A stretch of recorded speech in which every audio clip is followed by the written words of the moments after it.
Hello and welcome to the She Can Achieve podcast. This week I have another amazing conversation with a friend, Jasmine Elizabeth, right here in my hometown, Indianapolis. We talked so much around letting go, around what happens when we're forced to let go and we're forced to kind of be faced with what is. She mentioned some thoughts that she has had during her journey that have served her well, and I'm going to leave that for her to share. She gave us so much insight on tactical things that we can do on this journey, especially if we do find ourselves alone or at the trenches of things, or things are just hitting us and we're not expecting it. There was just so much juice here, and I'm just so forever grateful for her taking the time to not only share her story and talk to us, but be vulnerable while doing so. You could always, it's so many different ways that we can handle conversations, and there are those of us that, and I've done this, and depending upon the circles and where I'm at, where we can share our story and we can be open, and we can talk and really have some great dialogue. But then there are other times where you feel like me as the interviewer, I guess, where I can pick up on and feel the emotions tied to what's being said. And it's very subtle, but I can pick up on it when, or at least I have, when someone's being vulnerable and sharing things that aren't extremely comfortable, but they know that it serves as value. And that was what I had in mind when I started these conversations. And each woman that I've had on, I've gotten to feel that in many different ways. And so I'm just forever grateful. I know 100% that you will be blessed to listen to this episode from the lens of someone who has dreams, who's going after her dreams, who has also fallen flat on her behind with those dreams, and how she was able to pull herself out of that. And when you're listening, as I've always said, think of it from your personal perspective or your personal journey. Like, put yourself into the shoes of what she's saying. You may not be an actress, you may not care anything about that, but then there are other things that you can take this information and help you with, other areas of your life that what she's talking about can really serve you. So I'm going to let you tap in and let me know what you think, and we will talk soon. Mm. Okay, how are you doing tonight? I'm well, and yourself? Girl, I'm here. I am doing well. I just for everyone, I sound and look probably worse than I feel. I feel okay, Okay. but I have a cold, so but I'm all right. And I did not want to cancel this. You've been so patient with me, and I really, really appreciate it for real. Yeah, I heard you talk, and I was like, she needs one of my wellness jars. I'm going to have to make you one of my wellness Um, jars. So, let's get into it. Tell us yeah, about your wellness jar. okay. Okay, wait. Let's back up. Let's back up. Let's back up. Yeah. All right, listen. I'm already getting ahead of myself. I want to. Okay, let me make a note of wellness jar because we're gonna talk about that because I think I do. All right. So, hello everybody. Welcome to the Moms Who Achieve podcast. This is one of our Healing Hour conversations. Thank you so much for tuning in. If you've not been on here before, this is like our third time doing it live, but I have several of those on my podcast. And on these conversations, of course, we're going to talk about the amazingness of Jasmine and what she's doing, her impact, all of that. But while you're listening, really, really tap into what's for you here. There is a message for you. There always is one, because I'm always attracted to and bring in amazing people who are showing, like moms specifically in these conversations, who are an example of what's possible, and they don't just go from where they are to what we see and what we're talking about. There is struggle there. And so a lot of what these conversations are about is those conversations that society does not like to have about motherhood, about our journey as women, especially if I have a Black woman on here, that journey as well. So it's just real raw conversation. Nothing is scripted. We're having a discussion. And I wanted to start doing them live so that you all can tap in. So if you're watching, say hello, let us know you hear us. If something resonates with you, let Jasmine know. If you have a question, I'll be paying attention to the comments and I'll ask her as we go. Super laid back, just a conversation. So with that, I think that's all I need to say. Jasmine, you can just kind of hop on, let us know who you are. tell us about motherhood for you. What does that look like? And then we're going to start about this wellness jar that you mentioned.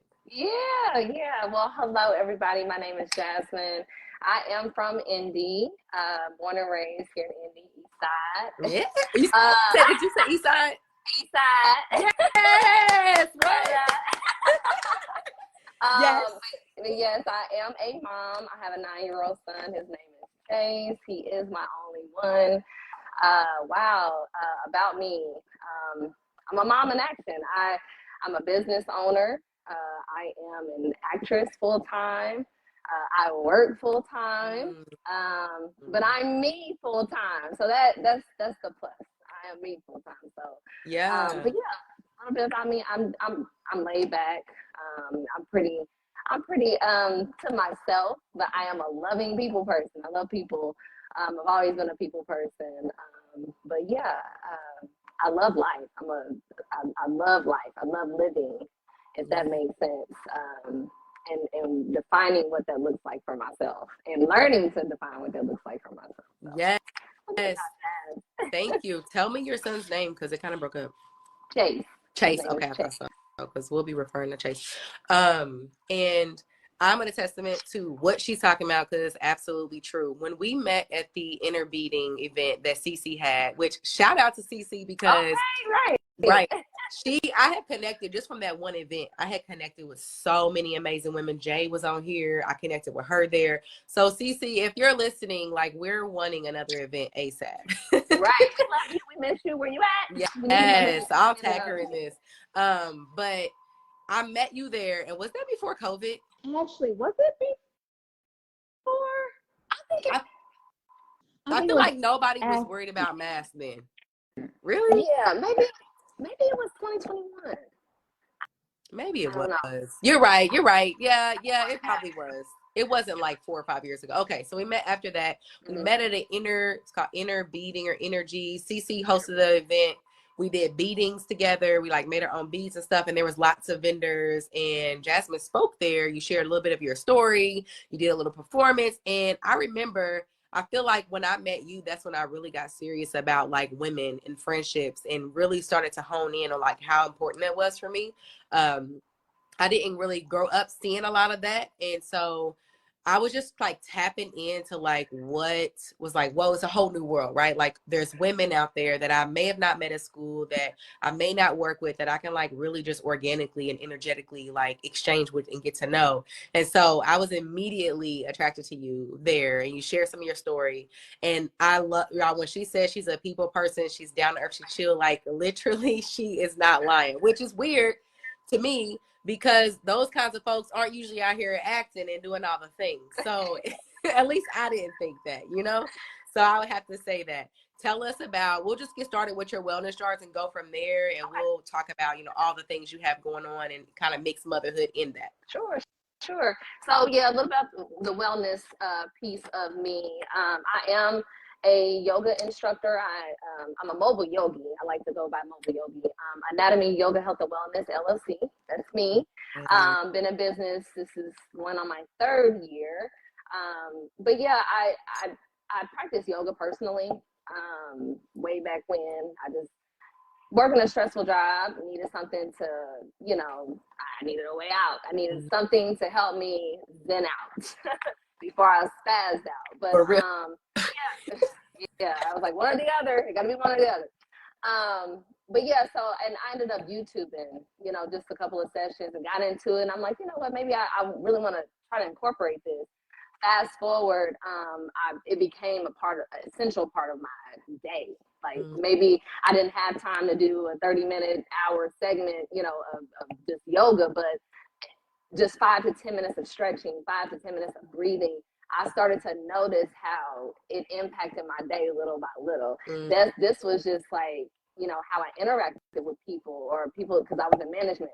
So it was just, or how, you know, I would respond to certain meetings, or just how Jasmine would respond prior to yoga.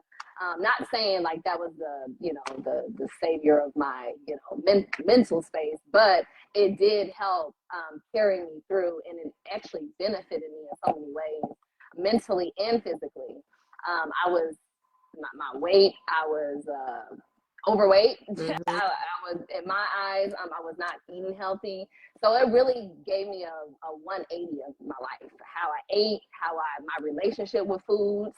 And then it, introduced like new things to me, learning about herbs. And then I met Jay, and then I met, so it's like these different people came into my life. And now I started to learn like different things about how to improve my health. But, fast forward, I went to school for yoga, got certified, and then I was like, you know what, I really enjoy teaching this because I know what it did for me personally. Not saying that, this is for everyone. I believe it's for everyone.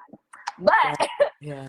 but I'm like, this can benefit people. And since I am a people person, I'm like, this is something that I enjoy doing. I didn't care about a dollar. I didn't care about, I just wanted to get this out, especially for us Black and brown people. Like we need something like this. We need something to where we can quiet the world around us. So I got certified. I started teaching, and I'm like, you know what? I'm gonna make a little business out of it. So I started, telling people that's what I did, and set little sessions here and there. I then ended up going into corporate wellness. So that's where I am now. So corporate wellness, that's businesses, even schools. Mm-hmm. So I'm in schools now. So Wasn't today it's your first day somewhere? Yeah, I was at Allegiant Prep. That's my son's old school. So congratulations. Thank you. So I'm their New York yoga instructor. So it's just really, I just find so much joy in it, especially working with kids, like, because it's so fun to see them explore. And it's so funny to them, when you do certain poses. So, but they really get into it. So, that's your, the wellness jar. Let me get there. So then I've always kind of done stuff for myself at home, like as far as health wise. Like if I had a minor cold, I know certain things to go to. If I have a stomach, I know ginger. I know, so certain herbs. So I began to, I guess create something, that will help fight a common cold. And this lady bought one for me for about 7 months straight. She bought one a week. She bought one, a big one for her and her son. She had a young son. And but she was like, he's always sickly, a little germ, our kids are sometimes, germ magnets. So, but she bought one faithfully for a week. Her and her son would take it. And she came to me about probably 4 or 5 months after. She was like, I really want to commend you for this drink because my son hasn't really been sick. I haven't really been sickly. So whatever you're doing with that, she was like, I haven't done anything different. So I'm like, whatever you're doing with it, it's really, really working. So, and it's really an immunity booster. It kind of puts you in a mindset like a tea or something. But I sell like 16 ounces, 32 ounces. But they have, lots of vitamins, tons of vitamin C, elderberry. There's raw herbs in it. Of course, you can filter if you don't. So, but they have proven to help. And so, I haven't really put them out there yet. But listen, I ain't want to call you out. But I was like, hold on, I ain't heard about the wellness jar now. I've just been kind of trialing it for myself, and then people I know, but it has benefited some people. So it's definitely going to be on the market of sale here. Hell yeah. You got somebody buying it every week for 7 months. Where is at? Absolutely. So I'm hearing you say, like, take me back to when you said you was like, I needed something to zen out before I spaz out. And you talked about, like, you started YouTubing, yoga. Like, where was your mental space there? Like, where were you at in your motherhood? Where were you at with work? Like, oftentimes I notice, especially like for me, I really, like, it's a part of what I do to like study successful people and study people that, on the outside, we're like, man, they got their shit together. They didn't met their goals. They did this and that, but it's not available to us unless someone's open about it. Like, okay, there was a part where they like maybe was like all fucked up and like not where we see them. So when you were like, let me just hop on YouTube and see some yoga, like what was the in between with that? How did you get there? Man, how did I get there? So I had worked my job I was there for about 8 years, almost 9 years. So it was like, and I experienced a lot of departments. So I started off with phlebotomy, and then I ended up getting trained in components where we make the blood products. And I eventually moved to hospital services and became a manager. And so like it was a good time for me because I seen some progress as far as work wise, but you don't really see the damage being done until things kind of settle, if you will. Yeah. So once I got into my position, that's when a lot of things hit the fan. It was fun, going, learning what I learned because I love what I do. I really did. I was in the blood industry. I started when I was 19. Wow. I started at the Red Cross. Okay. But so I knew a lot about the industry, but once the dust settled and then I started to get in the groove of my position, then I started to identify, I was kind of by myself. Yeah. I was the youngest Black female in my position. And I didn't have a lot of support work-wise, to be honest. And so with that being said, a lot of things were placed on my shoulders. When things failed, that fell on my shoulders. And so it was a time of, okay, well, Jazz, you wanted this, you worked for this. Now, what are you gonna do? So it's like, okay, yeah, because I asked for it, right? So I'm working hard. I'm, doing what I need to do. And I got the position, but at the same time, it comes with some baggage too. So once the dust settled, then I'm like, okay, I noticed my weight changed. That was the kicker. That was like, okay, wait a minute, I'm not fitting certain stuff anymore.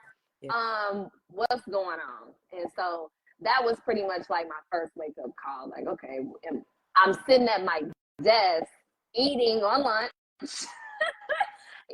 eating through lunch, or sometimes not even eating at all. So, and then I started to notice my daily habit of yoga started to slowly go away. Yeah. So my life, as I designed it to be, it adjusted without me realizing that it did. And so I had to, take a step back to really see what was going on. Because I didn't see it at first. I noticed when I put some pants on, or I noticed it when I'm like, why do I have a headache at, when I'm getting off work? Well, you ain't ate all day. Right. You're not drinking water. You're not hydrated. And then I eventually got sick, and I had to have lung surgery. And yeah, I had a tube in my lung. A lung surgery? Yeah, listen, I've been in ICUs and all kinds. That's a serious thing. Yeah. And so, I was having chest issues. That's where it started. And then eventually, like, I drove myself to the hospital, and then they were like, well, we're going to keep you. And then I had a really bad lung infection. Wow. So, which tells me, like, you were kind of not paying attention. Because when it gets to that, it's bad. Right. So, and with that being said, like, when my health, when it got to that point, I was like, okay, you got to do something different. You got to do something different. And I began to, like, really write down what I wanted where I wanted to be. I began to write. But yeah, like, I had to take a couple steps back because, like I said, everything was disrupted. I wasn't doing my yoga. I wasn't hydrating. I wasn't eating correctly. So my relationship with food changed. What was beneficial about, what caused you to say, let me write my future self? And then what was beneficial about that? So we're going to fast forward. I was in my position a little over a year, and I got let go. I got let go. A whole COVID and everything was going on. So that I wasn't in agreement with certain things, and the job wasn't in agreement. So split ways. So I ended up getting let go.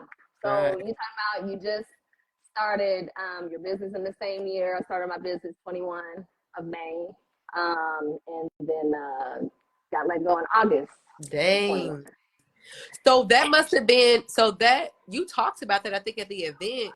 So did you say at the event like it had just happened? I think it had just happened. Wow. Now it's all coming to me, because like what you shared was with us there was so powerful. And then to fast forward where we are now, to be able to think back to then. And I just met you and like you're sharing the story now, but at that time, y'all like picture like you come to the event, you are a vendor, so to speak.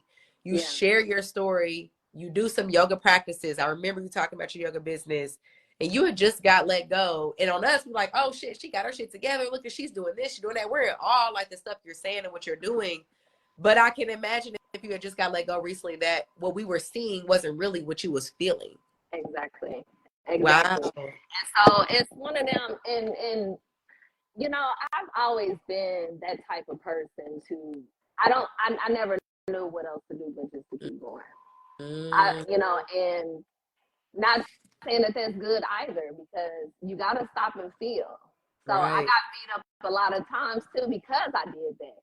You know, you got to keep going. You got, you know, you're a mom. You know, you wear all these hats. So if you stop, who's gonna, you know, be there for you when you need? Yeah. So, you know, for a while, I think I was in autopilot. Just with life. Like, you gotta keep going. Like, you know, yeah, this job stopped. You know, you talking about, you know, and I can be upfront honest, you know, 70K plus job to nothing. It's like, okay, now this is a wake up call. This is a wake up call. So now put down on paper what do you want this to look like? Because you got to do something now. you gotta go from here to paper, then action. So I really sat down and was like, okay, well, if I was to go into the business of yoga, what does that even look like? And, you know, there's a million teachers out here. You know, there's a million studios out here. What are you going to do to, you know, set yourself aside, set yourself apart from other companies? So, like I said, I started out doing individual wellness, and that you know, that started off great. I really wanted to focus on the individual, not necessarily classes, because I know how I was in the class. You know, you go to, you know, a yoga 6 and you're completely lost, or, you know, they have their own, you know, methods or sequences. So you on there, you could kind of lost. But for me, I was like, I benefit more with that one-on-one, you know, and so now I'm going to work with those who benefit the same way. But then that started to slow down. So you talk about, you know, start being good, you know, you're getting booked for, you know, this event, and, you know, but the customers have to come. Right. You know, you can talk to people right then and there, but it takes a commitment for this. It's not just a one-time deal and you're done. My goal is to, you know, get you a practice, you know, established so you don't need me anymore. So but it's going to take some time for that. So, but yeah, it was a transition time for me, a huge transition, because now you're not only talking about finances, you're talking about your mental capacity. Like, your safety net for finances just swept from under you. So, and you got bills, and bills don't care. Bills don't care. Right. But what's coming up for me too here, though, is like how the order of things happen. Like, I personally am a testament to, like, it always works itself out, even when it doesn't, or it's weird, you know, or you don't know how, because you had this big ass job, nice position, messing with yourself, whatever. You then start attached to something to help you through that, and that something was what, like, helped you get through, like, when you were fired from that job. Like, that's crazy. It's like the doormat being pulled from underneath you, the rug being pulled from underneath you. So it's just like, what now? Right. What now? You don't have any experience as far as business wise. So now you got to learn the business back in, then also execute the job, you know, the business itself. So yes. It was a unique time, because when I tell you, like you said, all things work out. Like, all things work out. I've gotten, like, I'm not even gonna hold you. I've gotten to the point of even, you know, rent being due. You can't even pay that. And it's like, okay, but when I tell you, I haven't gone without a meal, a roof over me or my son's head, a vehicle. I've been without a vehicle, but you know, but I'm just. You got where you needed to go. peace, right? Yes. When you have unwaverable faith, and it's not even faith, it's annoying at this point. You got to get yourself to the point where, and I always go back to all is well. That is my go-to phrase when I'm literally faced with just shit. And when I tell you out of your control, yeah, lost your job. What are you gonna do? You got, rent, car note, and everything's staring at you. What are you gonna do? Yeah. And so that is your chance to surrender. And that's when I learned how to say, okay, I don't know. Since I don't know, all is well. You it's gonna had no other choice. Like you couldn't figure it out. You're like, yeah. So what came up for you then? I got two questions. One was, how was your mothering experience at that time? How were you handling being a mom and dealing with the stresses of, going through that? And I'll let you answer that. Well, I can first say I definitely have been a good system. I definitely, between my mom, my father, they definitely helped. My son's father is in his life too. So, as far as like, what they call it, A village. A village, yeah. I have a small village that I depend on and have depended upon. But Chase was always with me at first. My son now lives with his father, but it's like, man, having to come home every day. So my day would look like work. I wasn't hourly, so my day could range from 8 hours to 14 hours. I would have to come in and, third shift sometimes when my third shift call off. So my job was very demanding. Yeah. There were times my son had to even come to work with me. Wow. So, but mothering during that time was tough. My son was a little bit younger, so he needed me a little bit more. Yeah. And so there were times where I was shut down and I couldn't be that mom for him. I couldn't be a listening ear for him or, a playmate, if you will, at that age. So it was a little difficult. And I noticed like my son would, show his behaviors in school. And so when that happened, I'm like, okay, now you got to take another step back.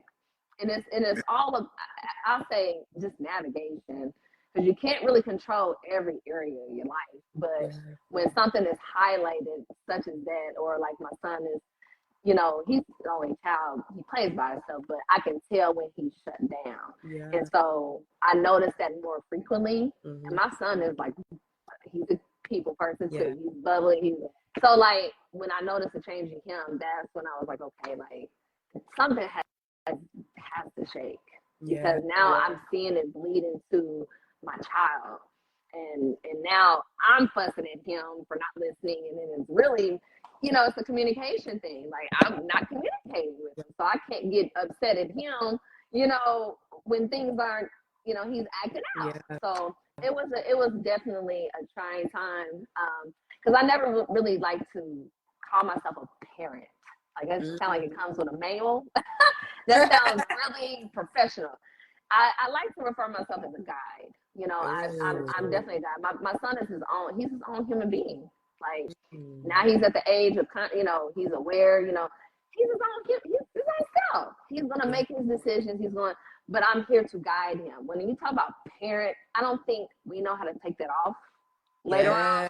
Yeah. And it's like, parent, you got to tell me what to do. And it's not like that. I believe in a relationship. Me and my son, how we're talking, we talk just the same.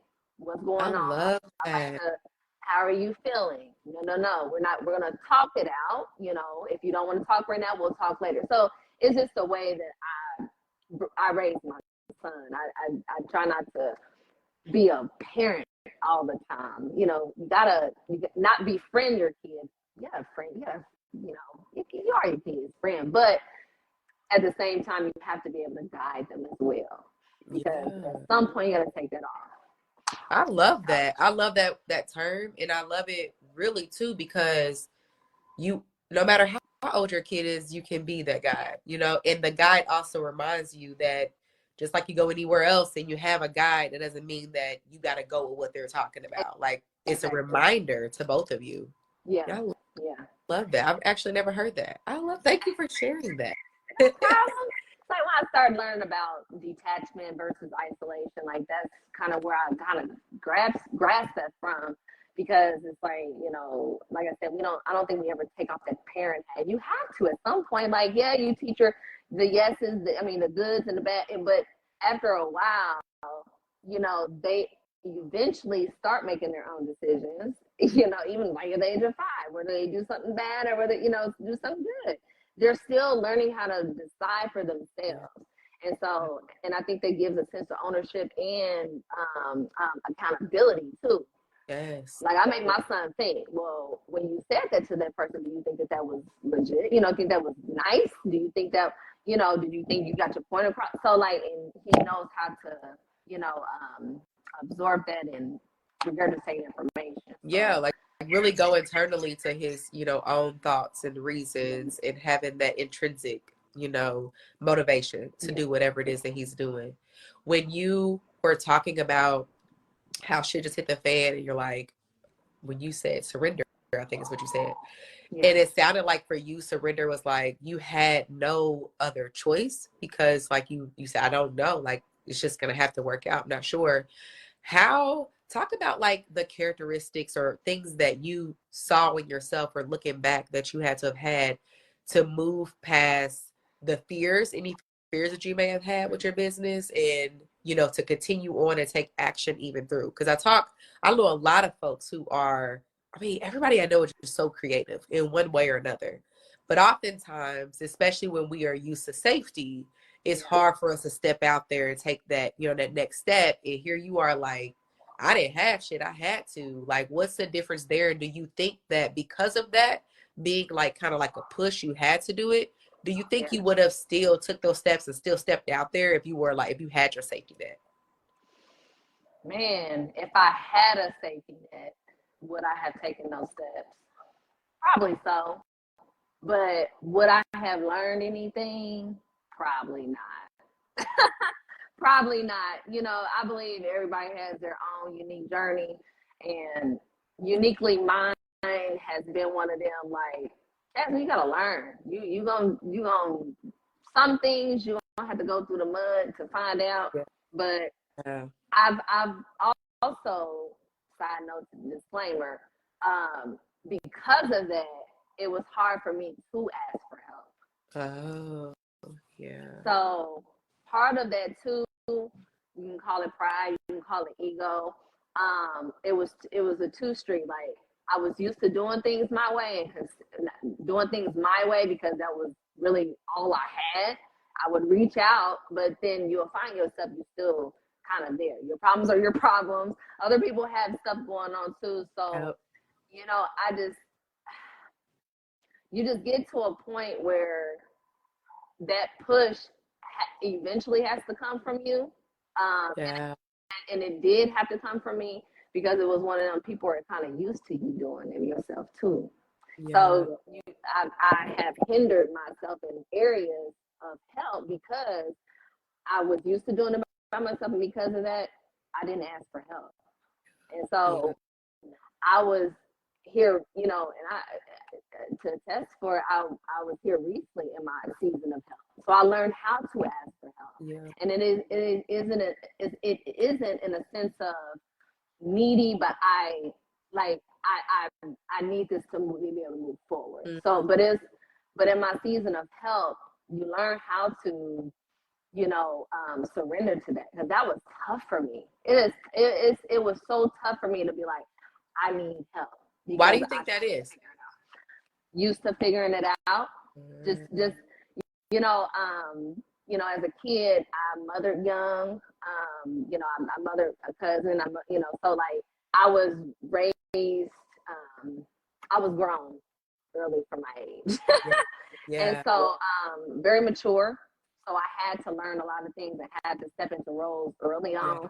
So that is what I'll say probably aided to that. Yeah. You know, I can do it. You know, don't, you know, or if it's too much, you know, for somebody, you know how you ask somebody for help and it's like, well, how long you need help for? You know, how much help? You know, like, is you gonna help or not? You know, Right. like, Yeah. that's when I get to the point, like, help or not. It's cool if you ain't, because that I gotta come back to me, Right. come back to the drawing board. But if you're gonna help, then help. You know, and I think, and then you have to, you know, some people that like to hover stuff over your head.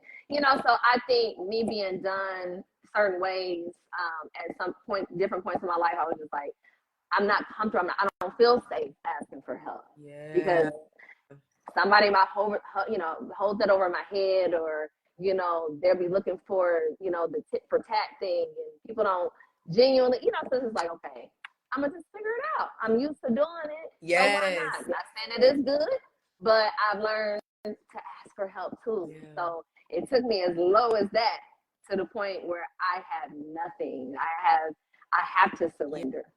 Yeah. And I think that, you like, it was like you were forced. There was nothing, I mean, it was either that, you know, and you, I'm sure thinking about your son too. It's always interesting with when we do things and why we kind of look back, especially if it's unhealthy things or things are like, oh, they really didn't serve me. How it's connected to childhood or some experiences we had early on. Because when we talk about help and asking for help, for me, I didn't see that being done. I didn't see women asking for help. Like you said, we're going to do what we got to do. We're going to get it done. I don't trust you to do it right. No way. You know, in all different kinds of fashions. And just, and for me personally, I had to, when I'm doing this work for me, realizing what I made it mean about me when I needed help. Something's wrong with me. I'm not good enough. You know, I don't have it figured out. And the more I step into friendships and just building communities and, excuse me, networking, the more I see that nothing is done on a bigger scale without help, without more than one person, you know? Yep. And me being the youngest, like I lived with my grandmother for a little bit, but I was the youngest in the household. So it was like, you know, Jasmine can pretty much do whatever she wanted to. So I already had like that mindset, like I ran stuff, you know, like I got this, you know, I don't need no help, you know, I got this bike, you know, but I was that kid, you know. Well, that's interesting because some youngest ones are woe is me, and they need everybody to do something for them because they are the baby and everything's done for them. So that's interesting that you went the opposite way. Yeah. If my mother could attest, she would say Jasmine always danced to the beat of her own drum, no matter what it was. Like so. I've always had a strong mindset. And a strong determination, strong will. So for people listening, I know they were interested when you mentioned writing your future self. How did that look? Was that a one-time thing? Did you plan out everything? Did you read it after that? Like, what is that process that you took to help you get from where you was to where you are? Wow. A lot of video journaling. Ooh, tell me more.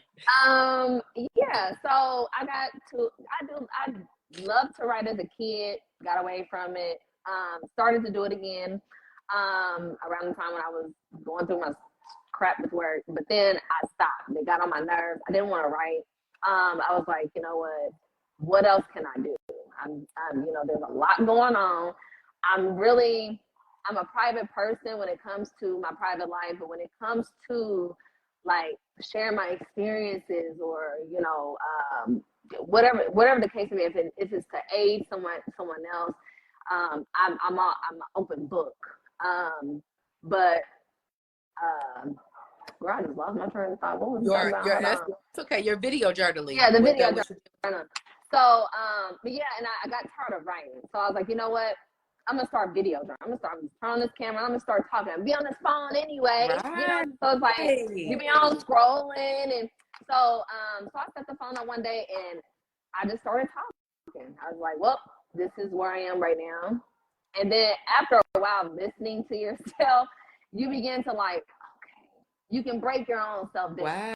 Like where you're really being honest right there. And then dissecting your facial expression. So you would go back and watch it. Yeah. So you go, and I would know it would allow me to verbalize instead of, you know, doing the work of this. but I could verbalize as if I was talking to either, somebody else or, whatever the case may be. But it really helped a lot. Wow. It really helped a lot. And even, like I said, going back and revisiting some of the conversations and even revisiting where I was at that point in time and where I am now, it's like, whoa.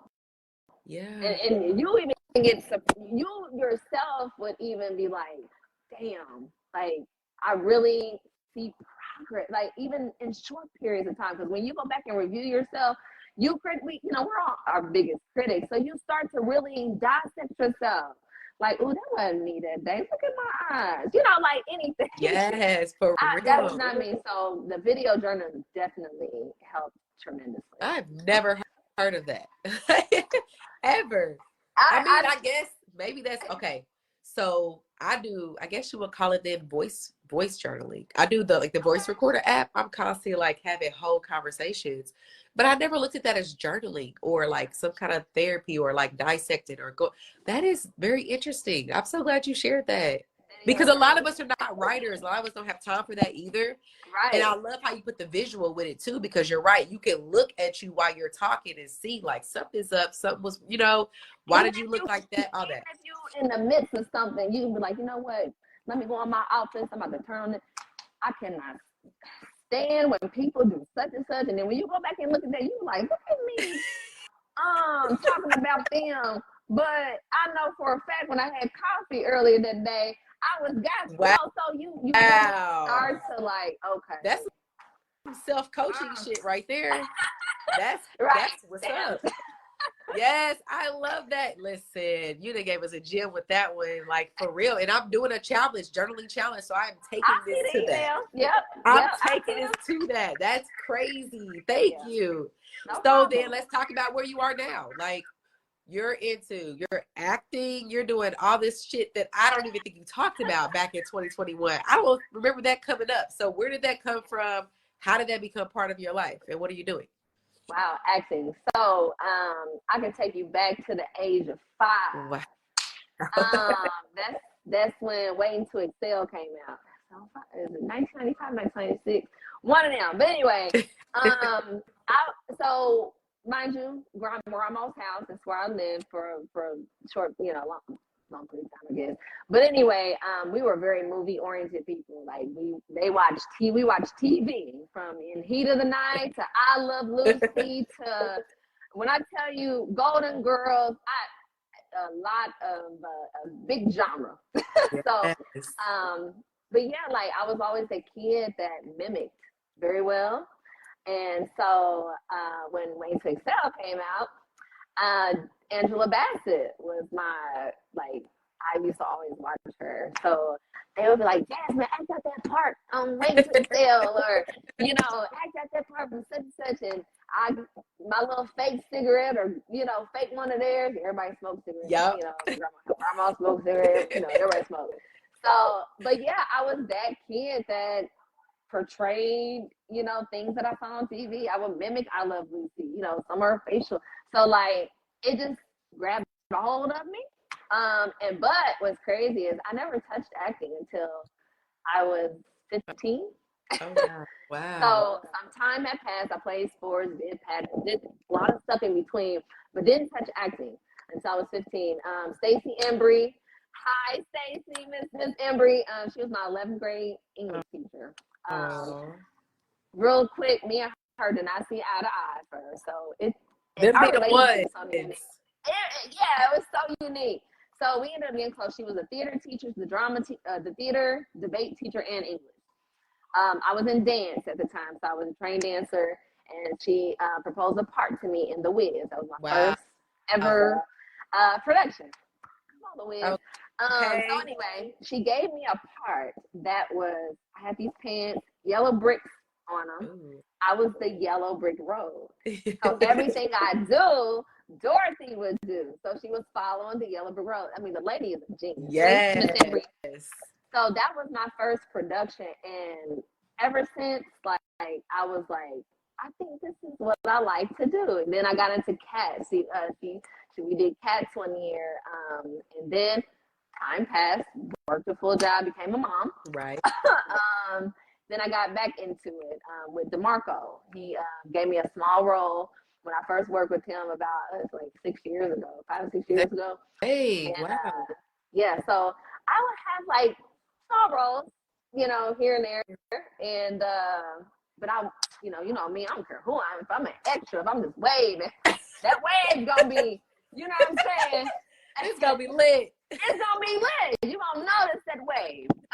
But yeah, like it's just something that it was a natural gift. Like it was just something that I just enjoyed doing. I mean, I mimic my aunties, my grandmas, all kind of stuff happened at grandma's house. So like I had a lot of experience of just absorbing and observing. So characters, a lot of them. Yeah. Oh my God. Yeah, then you know what just came up for me? Yeah. So you're the youngest. My uncle is the youngest. Like the uncle I'm thinking about is the youngest. He would be the improv man if he knew what, he literally, their expo, would go downtown in his whole James Brown get up and perform in the middle of expo. Like, and this is just one option. He would just mimic everybody. So is it like, is some of these the youngest or what? Y'all watching everything, y'all learning everything. Like that is crazy. It's so funny and just entertaining, all of that.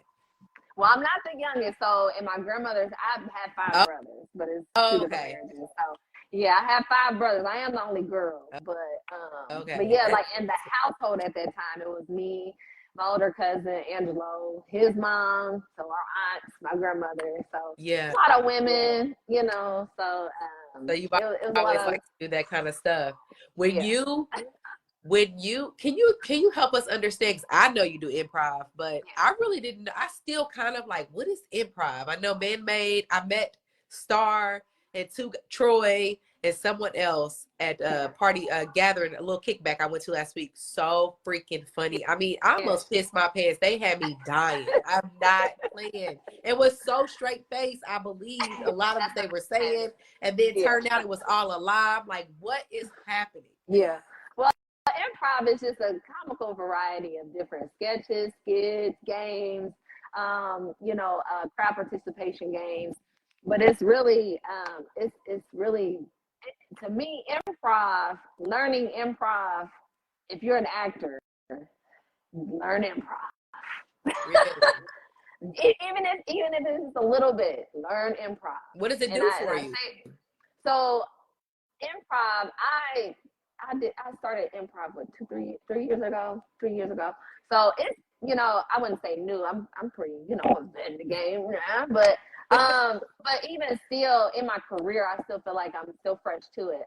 So I'm still learning, but improv helps you to stay on your feet. So if you are in a theatrical production, there is no cut. There is no, oh, we can play that back. Don't worry about it. We can erase that, chop that up. Nah, it's live. Wow. So when you're live, you got to know how to think on your feet. Sometimes that script, you might go blank. Yeah. And it's happened to me. It's happened to the best of us. We get up there and know them lines. But then all of a sudden, it's just like, something just happens. Your mind or something else. That's what it is. And you forget, but the improv helps you on your feet. So you stay in the scene, you learn how to maneuver without, the crowd even seeing you hiccup. You know what I'm saying? So on improv, you got to be on your feet. Wow. I don't care what it is. If it's a game, if it's there is no scripts. There's not no practice, none of that stuff. No practice, no nothing. So Miss Blue Austin, she says, hey, and she says, I agree. Is she part of improv too? Do you know her? I've worked with Miss Blue. Hi, Miss Blue. Yes, we actually got a movie. We were in a movie, Forgot About Us, that just came out. So just premiered that.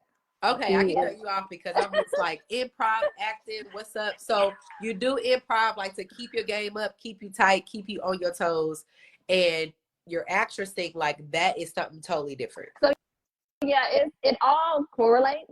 So it all, helps each other. But the improv, I enjoy it. It's fun. I'm a part of a great, Mayman. What's up, y'all? Yes. Mayman. Yes. And they are funny as shit.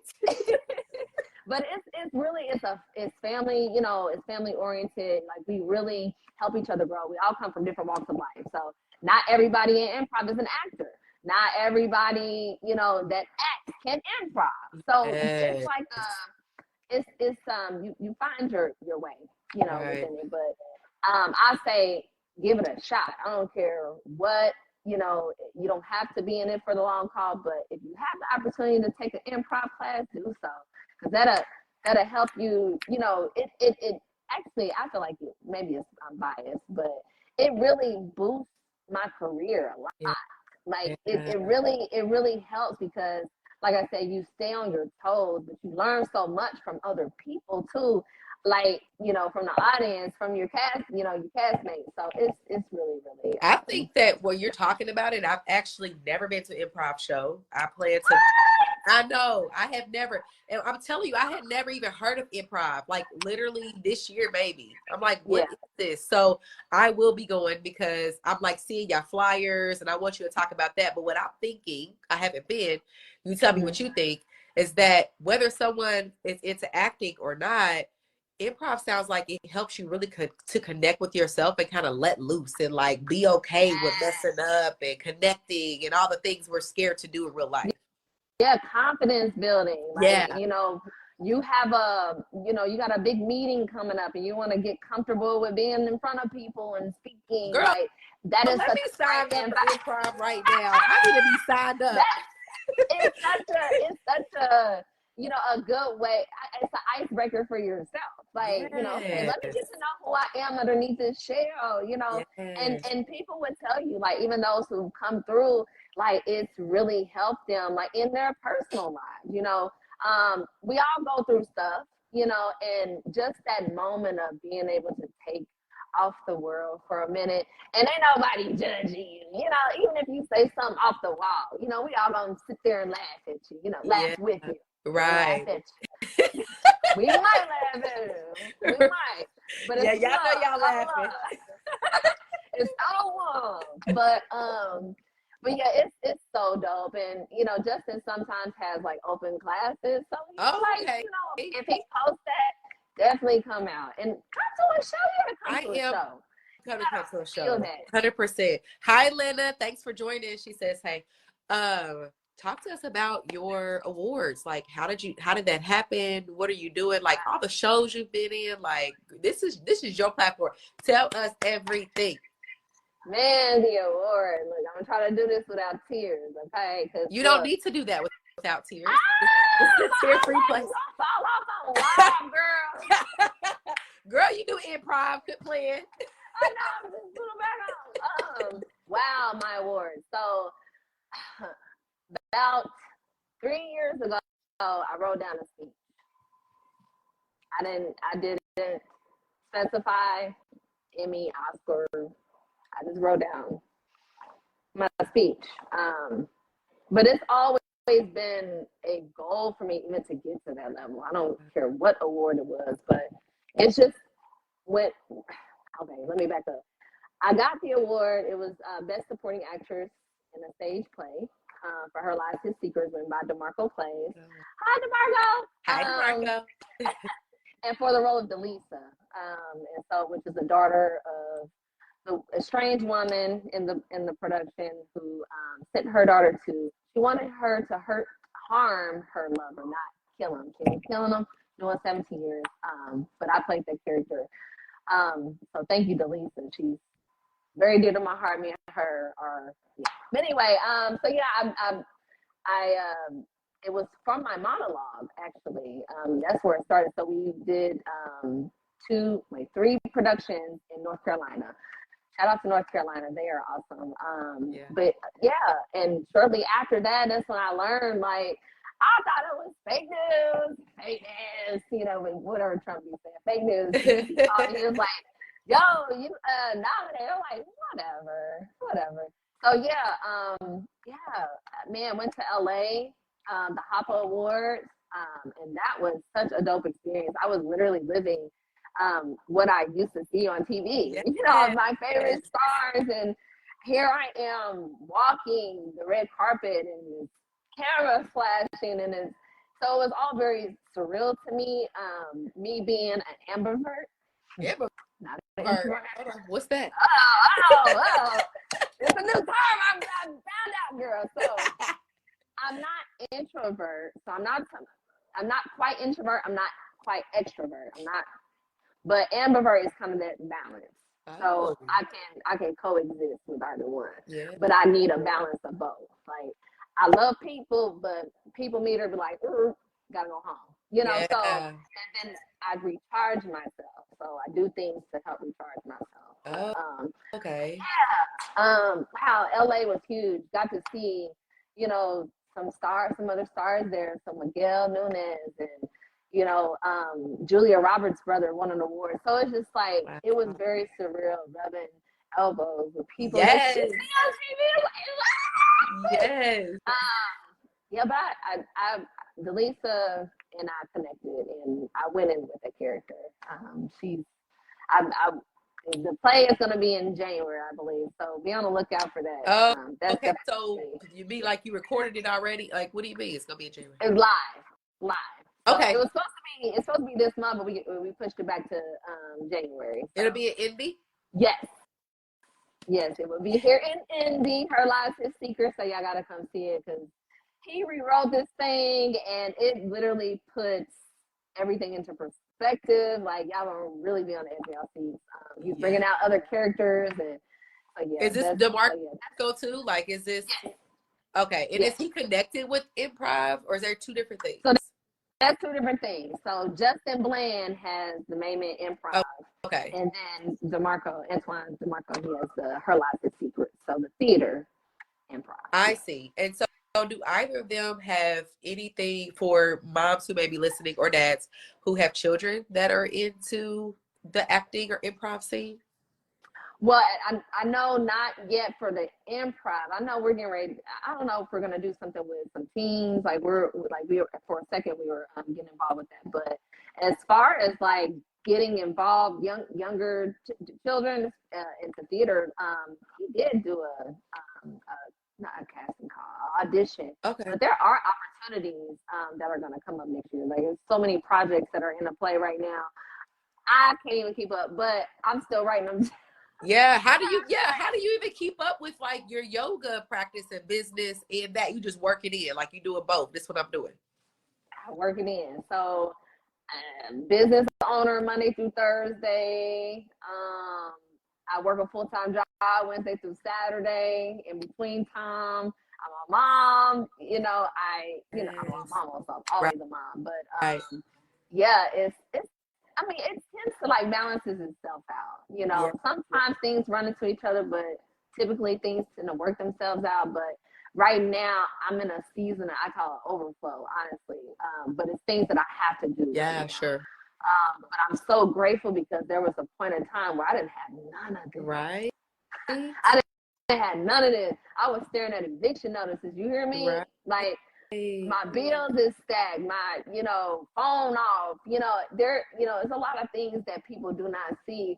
And I'm a firm believer in, of course, when you need help, ask for it. But there is a time where you have to go in. You have to go inside. You have to. Because the more you go outside yourself, you're neglecting yourself even more. Ooh. And you need you so much more. You need you so much. And if that's not one thing I learned, and I had to learn that through, because there was a time where I didn't have a car. So I was home most of the time. So it was like I had to be with myself. I had to sit with myself even through the ugly times. So it's just like, but even though it was ugly, it was so enlightening. It was so enlightening because now it's like, even though I feel like I lack out here, I can always go back in and feel so full and so whole. But you gotta go within. Got to. Yes, that reminds me of Rainn Wilson. You know him from The Office, the one with the glasses that everybody thinks. So I heard a little excerpt from him today, actually, and he talked about that. He said, I think The Office took off in like I can't remember. I don't want to say the dates, but basically he had talked about like they were 9 months before The Office called him and offered him. They were so broke they had to what did he had to do? He had to pay his rent with a credit card. And he was just talking about how broke he was being, getting no's, like forever. And he was just depressed, and it was just ugly, lots of addiction, all kind of stuff. And he talked about that. He said that even there, he was the questions was like, okay, once you hit the office, you got this money coming. And he talked about like when you don't feel good in yourself, none of that matters. Like even None of it. yeah, he was like, I got famous off the office, boom, all this money coming to me, these opportunities, movies, this and this.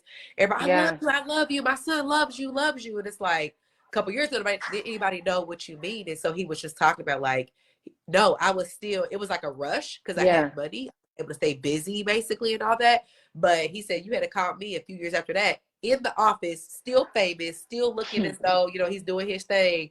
He was just how he felt before he even got the opportunity. So you're so right. He talked about himself. Yeah, and then and it's almost like, you know, you got to put on this mask. I ain't gonna say you got to, it's a choice, but you know, you got to hold yourself to a certain, you know, hold yourself a certain way when you go out in public too, because I'm not that type of person. Or woe is me. Like, right. I'm not about to sit up here and mope. You know, if I'm gonna mope, I'm gonna be at home. Right. I don't want nobody in my business. Like, what's wrong with you? You know, yes. Like I said, I'm a private person. I'm a very open book too, especially when it comes to sharing life experiences. But it's like, you know, man, like if you don't turn to yourself, you're gonna be forced to do that. And you don't want to get to that point. We take ourselves there sometimes. Like it's like we get to our wits end, then it's like, oh God, now I need you to intervene. Like right now, like, you know, I've learned to give myself grace in times where I need grace, but also kick my own ass when I need to kick my own ass too. Seriously. Hold yourself accountable, and that requires going in, because you talk to your girlfriend, they might tell you, girl, yeah, they might agree with you. You know what I'm saying? Just at subconscious, but that's not what you need. You need that video journal that you did 3 weeks ago, so you can really, you know, figure some stuff out. But I had to, and that's when I learned the difference between what isolation and detachment was. And I had to have even conversations with family, friends, like, this is what this looks like for me. I had to detach. I'm not isolated. I'm not, you know, isolation means like I'm literally just like blocked. Detachment is just I'm able to. It's a way of impermanence. Everything is not. It's not gonna always be. You know, so it forces you to appreciate that present moment. So, but it's not yours. Even some of your feelings, some of the emotions, some of the trauma, a lot of the stuff that we deal with is really not ours. And so that let me say it again, a lot of stuff that we deal with is not ours. So when I had those moments of when I was by myself, I couldn't call nobody, I couldn't really explain what was going on, even if I felt like I could. People got their own stuff. Once you get off that phone, your problem is not their problem no more. Right. So it's like when I had to really face myself, it's like, okay, now what? You can't run. Yeah. So a lot of the things that I didn't want to face, I came to grips with. And that's because I was by myself. Yeah. But I wasn't alone. By myself, but I wasn't alone. I love that. So with that, then, thinking of Chase, what do you know, all this is said and done, when your life is, ending and you are out of here, you on your way out, like, what do you want when you think of him in particular? What kind of messages do you want him to remember, about you and the life you lived? Man, when I check out of here, really, all is well. Ooh, started with that too. All is well. All is well, no matter what. I don't care what it looks like. I have been to the edge of things when you like, okay, there ain't nothing else. There's no possible, like, I can't go any further. All is well. When you say that all is well in my soul, everything else has to surrender. So when you surrender, everything else does. Yeah. That's like that energetic shift and on that frequency. Yes. And that's when you realize you do have so much more control. Telling you. I got this. Yeah. I got this. I just Yes. needed to slow down. I needed to stop. I needed to pause. I needed to say, okay, I can't do it. It's Yeah. okay. But But I once want to you say, commend you though for that, because you may think of it as is what you had to do, but it's not. You could have stayed in the house by yourself, been isolated, yeah, and gained weight because now food became your friend. yeah, Drugs, alcohol, TV, scrolling, shopping, you name it, sex, different sex partners, whatever. Like, yeah, because there are people who never learn that and never right, come to terms with themselves and sit with themselves and do that messy work because it just feels like shit. And so that was, you decided that for yourself. And this is when we see people, unfortunately, 70s, 80s haven't changed anything, or, yeah, just like living a life unfulfilled. So people do yeah, that every day. So hats off to you for being like, no, I'm gonna do this work now. yeah. So yeah, if I want my son to remember anything, all is well. I love that. I can give him all types of quotes, advice, and experiences that I've been through. But hey, he got his own life. He got his own journey. But one thing's for sure, two things for certain, all is well, Regardless. regardless. Yes. That's the umbrella for everything. I don't care at what point you are in your life. As soon as you hit that all is well, everything else is well Yeah, and too. I think that makes mothering easier too, in a sense, Yeah, because when we feel so much like we gotta control this and this with our kids, especially as they get older, yeah. it's so much weight on our shoulders. But when we're able Hmm. to, like, oh, that's them, and I've had to do that work with my 17-year-old, like, I'm here to guide. I love how you said that, but all is well. Like, you have your own lessons to be here to Yeah, learn. I don't have nothing to do with that. I'm here to be right. for you, support you in the way that I can. But that's how us as mothers, we can still be sane when these kids are gone. We can Yep. have our boundaries and uphold those, and we can enjoy life regardless of like what they have going on or the choices they make, or blaming ourselves, thinking we're the reason why. Exactly. And that too, like we tend to as parents, and I'm sure my parents are guilty of this too. Like if we don't go down that path that our parents expect or, designed or, it's almost like a failure to them, but that's because you were being too much of a parent. You didn't let them, you got to let them do their thing. You Yeah. got to let them figure, it out to a certain extent, but be there to help guide, Yeah. because you get caught, these parents, I watched some earlier, how, some parents are so strict about, their kids going to college. You got to get a degree. You got to get, like, let that kid be who they, you know what I'm saying? It's Absolutely. it it's not yeah. So we can be a little hard on our children too with expectations and things like that. But at the same time, it's like they are gonna make they're gonna make dumb decisions, smart decisions, So it's going to come. But where are you with guiding? Yes, Are and you being there, supporting no matter what, and allowing them exactly? to be who they are. Absolutely. Yeah. Lena says that she will be here January to support you at the show. And she Cute. agrees that you definitely can't run. I absolutely agree. So before we let you go, Yeah. first of all, thank you so much for being here. I really appreciate it. No Like, problem. Thank you you for just having fed me. my soul. Like, and I know that this has touched so many people. So thank you for I know it's vulnerable to share about you, to, the struggles, because we're not talking about the good things here. We're really talking about the things that people find difficult to talk about. How can we support you? I know you got the show in January. Do you have any specific services you're offering with yoga, like whatever you got going on? Yeah, so I'll start with yoga, corporate wellness, anatomy, yoga, health, and wellness. You can definitely follow me on Facebook or IG, Anatomy, Yoga, Health, and Wellness LLC, and it's ANATOME. Yeah. I was like, spell that, girl, because don't put that Y. Anatomy, because it's about right. Yeah, I love that. But yeah, I can, anatomyyoga.com. My, you can definitely reach me via phone. I don't care. It's on my page. I'll tag all that Contact too. me anyway. Yes.